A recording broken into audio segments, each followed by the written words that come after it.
The Congo Free State, a kingdom of ghosts. In the heart of Africa lies the Congo Basin, dense forests, winding rivers, and villages that once lived by the rhythm of the land.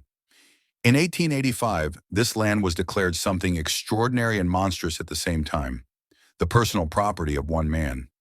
That man was King Leopold II of Belgium. The Congo Free State was not a colony of Belgium. It was Leopold's private estate, run for profit, hidden behind the language of civilization and humanitarianism. What followed was one of the deadliest systems of exploitation the world has ever known. A lie called civilization. Leopold promised the world that he would end the Arab slave trade, bring Christianity and education, develop Africa for the benefit of its people. European powers believed him, or pretended to.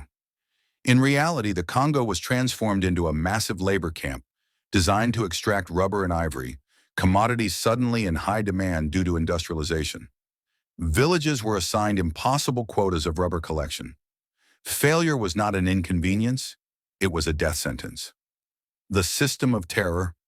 Leopold ruled through the force publique, a colonial army of European officers and African conscripts. Their methods were simple and systematic. Villages were burned to enforce compliance. Hostages, often women and children, were taken to force men into the forests. Whippings with the shikot, a hippo hide whip, tore flesh to bone. Executions were routine. One rule became infamous. Every bullet fired had to be accounted for.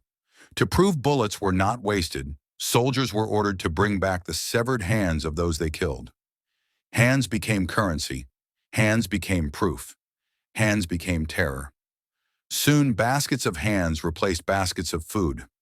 A land of amputations punishment extended beyond death. Men who failed rubber quotas had their hands cut off. Children were mutilated to set an example. Entire villages were left permanently scarred, not only in body, but in memory. Families fled into the forests. Crops were abandoned. Famine followed violence. The Congo began to empty, not suddenly but steadily. How many died? No one knows the exact number. There were no censuses designed to count African lives. Historians estimate that 10 million people, perhaps half the population, died from murder, starvation, disease, forced labor, collapse of social systems.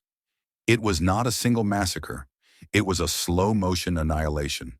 The silence breaks for years. Europe looked away. Then a few voices refused to stay silent. E. D. Morel, who noticed ships leaving Congo full of rubber and returning with guns. Roger Casement, whose investigation documented mass atrocities. Missionaries who smuggled photographs of mutilated Congolese people. The images shocked the world. Public outrage grew. Protests spread. Leopold denied everything. The end of a personal empire. In 1908, under international pressure, Leopold was forced to give up the Congo. The Congo Free State ended, but justice did not arrive. Leopold was never tried. No officials were held accountable. No reparations were paid to the Congolese people. The system changed names, but exploitation continued under colonial rule.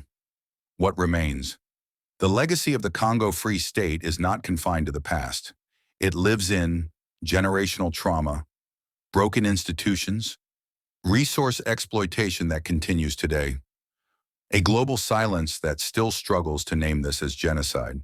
In Belgium, monuments to Leopold stood for decades without mention of the millions who died to build his wealth. In the Congo, there are few memorials because the dead were too many to count.